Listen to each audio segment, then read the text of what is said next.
امریکہ میں 46 صدر گزرے ہیں، ان میں سے ایک بھی خاتون نہیں تھی۔ برطانیہ میں 77 وزیر اعظم، صرف 2 خواتین تھیں۔ جرمنی پہ نظر دوڑائیں تو 25 چانسلر، ان میں سے ایک ہی خاتون تھی۔ فرانس پہ نظر دوڑائیں 25 کے قریب صدر، ان میں سے ایک بھی خاتون نہیں ہے۔ اور یہ وہ ممالک ہیں جو افغانستان اور پاکستان جیسے ملکوں کو بار بار اصرار کر رہے ہیں خواتین خواتین۔ السلام علیکم دوستو، آپ دیکھ رہے ہیں امتیاز گل یوٹیوب۔ آج ایک بار پھر ذکر ہو جائے کچھ افغانستان کا، افغانستان میں خواتین کے حقوق کا، جس حوالے سے بار بار امریکہ اور یورپی ممالک مطالبہ کر رہے ہیں کہ ان کے حقوق کا تحفظ بڑا ضروری ہے، اور اس کے لیے طالبان نے جو یقین دہانیاں کرائی ہیں اس پہ عمل درآمد ہونا چاہیے۔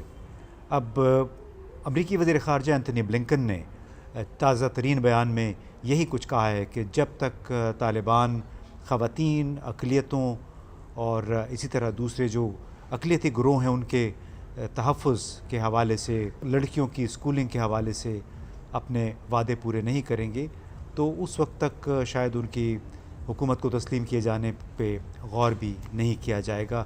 یعنی یہ ایک ایسا مطالبہ ہے جو کہ نہ صرف امریکہ کر رہا ہے بلکہ پاکستان، چین اور روس بھی یہی کچھ کہہ رہے ہیں کہ طالبان نے جو کچھ کہا اس پہ عمل درآمد بھی ضروری ہے۔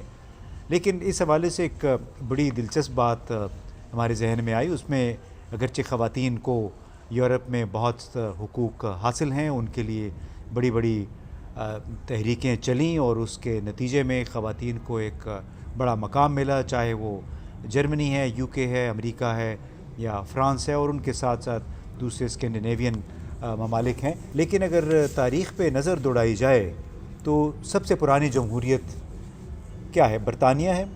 وہاں پہ خواتین کو ووٹ کا حق 1918 میں ملا۔ اس کے بعد دوسری بڑی جمہوریت امریکہ ہے، وہاں پہ 1919 میں ایک 19ویں ترمیم کے ذریعے خواتین کو ووٹ کا حق ملا۔ لیکن اگر آپ نظر دوڑائیں، امریکہ میں اب تک 46 صدر گزرے ہیں، ان میں سے ایک بھی خاتون نہیں تھی۔ اس طرح برطانیہ میں تقریباً 77 وزیر اعظم گزرے ہیں، 77 میں سے صرف 2 وزیر اعظم خواتین تھیں۔ وہ ایک مارگریٹ تھیچر تھیں اور دوسری تھیریسا مے تھیں۔ دونوں نسبتاً تازہ تاریخ میں وزیر اعظم بنی۔ انہوں نے بڑے دبنگ انداز میں، خاص طور پہ مارگریٹ تھیچر صاحبہ نے بڑے دبنگ انداز میں اپنا وقت گزارا، اور بڑی مشہور تھیں کہ آئرن لیڈی ہیں، یعنی بڑی آہنی اعصاب کی مالک خاتون ہیں۔ جرمنی پہ نظر دوڑائیں تو 1919 سے لے کر اب تک کوئی 25 چانسلر یعنی وزیر اعظم گزرے ہیں وہاں پہ، ان میں سے ایک ہی خاتون تھیں، وہ تھیں انگیلا مرکل، جو کہ اسی مہینے میں 16 سال کی حکمرانی کے بعد عملاً وہ ریٹائر ہو گئی ہیں۔ یعنی 25 میں سے صرف ایک خاتون چانسلر بن پائی جرمنی میں۔ فرانس پہ نظر دوڑائیں تو تازہ گزشتہ 150 سال کی تاریخ میں کوئی 25 کے قریب صدر گزرے ہیں وہاں پہ، ان میں سے ایک بھی خاتون نہیں ہے۔ اسی طرح اگر کونسل آف منسٹرز یا اگر وزیر اعظم کو دیکھ لیں تو 57 وزراء میں سے ایک بھی خاتون نہیں ہے۔ اور یہ وہ ممالک ہیں جو کہ افغانستان اور پاکستان جیسے ملکوں کو بار بار اصرار کر رہے ہیں، خواتین کے حوالے سے ذکر ہو رہا ہے کہ ان کے حقوق کا، ان کی تعلیم کا ہر حال میں تحفظ کیا جائے۔ اب پہلے تو یہ بات واضح کرنا ضروری ہے کہ خواتین کے حقوق کا تحفظ ہر انسان کا فرض ہے۔ پاکستان کے آئین میں بھی آرٹیکل 8 سے 25 تک جو حقوق ہیں وہ بھی ہم خواتین بھی اس میں برابر کی شریک ہیں، یعنی ان کا اطلاق خواتین پہ بھی ہوتا ہے، اور ہمیں اس کی سپیریارٹی، اس کی عملداری کے لیے ہر حالت میں کام کرنا چاہیے۔ لیکن یہ باہر سے جو مطالبے آتے ہیں کہ خواتین کو کیبنٹ میں عہدے ملنے چاہیے، ان کو پارلیمان میں نمائندگی ملنی چاہیے، بالکل وہ درست مطالبہ ہے، اور اس سے اس حوالے سے کوئی بھی دو آراء نہیں ہیں۔ لیکن کسی بھی معاشرے کا، خاص طور پہ جو افغانستان کا معاشرہ ہے، اس میں اس کا جو سماجی کانٹیکسٹ ہے اس کو نظر انداز کیے بغیر یہ مطالبہ کرنا کوئی عجیب سا لگتا ہے۔ یعنی آپ دیکھیے کہ صدر اشرف غنی، حامد کرزئی، اس کے علاوہ جتنے بھی بڑے لیڈر گزرے ہیں افغانستان میں، انہوں نے خواتین کو اپنے قریب تک آنے نہیں دیا ہے۔ خواتین کے حقوق، بچیوں کے حقوق کے حوالے سے بات چیت کی جائے تو یہ اس کو بالکل ان حقوق کی بات نہ کی جائے اس انداز میں جس انداز میں یورپ میں اور امریکہ میں خواتین کو یہ حقوق حاصل ہے۔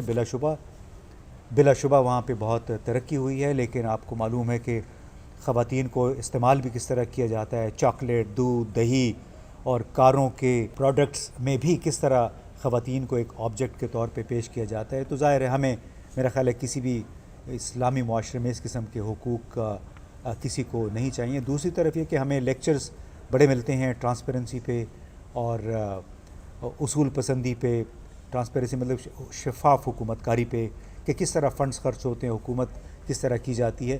لیکن خود اگر امریکہ کی طرف دیکھا جائے کہ کس طرح وہاں پہ ملٹری کانٹریکٹنگ سسٹم کے ذریعے ارب ہا ڈالر گزشتہ 20-25 برسوں کے دوران وہ ٹیکس پیئر منی ہے، یعنی امریکی عوام کا ٹیکسز ہیں جو کہ اس طرح ملٹری کانٹریکٹس پہ خرچ ہوتے ہیں، ری کنسٹرکشن کے نام پہ، یعنی تعمیر نو کے نام پہ۔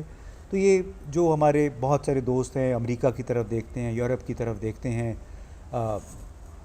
میڈیا کی آزادی کے لیے، خواتین، بنیادی انسانی حقوق کے لیے، انہیں ان چیزوں کو بھی مد نظر رکھنا ہوگا کہ کس طرح ایک آئرن کرٹن ہے امریکہ کے اندر، ایک آہنی پردہ ہے جس سے باہر اس کے عوام دیکھ نہیں پا رہے ہیں، اور اس کے پیچھے آپ کو شاید اندازہ ہو کہ جتنے بھی ٹائم زونز ہیں امریکہ میں، وہاں پہ جتنے ٹی وی چل رہے ہیں، باہر کی دنیا کے بارے میں وہاں پہ بہت کم معلومات ہوتی ہیں، کیونکہ اگر وہ معلومات ان کو ہوں گی تو پھر یہ دو جماعتی نظام جس طرح چل رہا ہے اب تک، ڈیموکریٹس اور ریپبلکن کا، وہ شاید نہیں چل سکے گا۔ اور جس انداز میں جنگوں کے نام پہ اور جمہوریت کے نام پہ بیرونی ممالک میں جنگوں کا اور مشنز کا آغاز کیا جاتا ہے، مختلف نوعیت کے مشنز، فوج کے ذریعے، ڈپلومیسی کے ذریعے، پھر شاید وہ اتنی آسانی سے ان مشنز پہ کام نہیں ہو سکے گا۔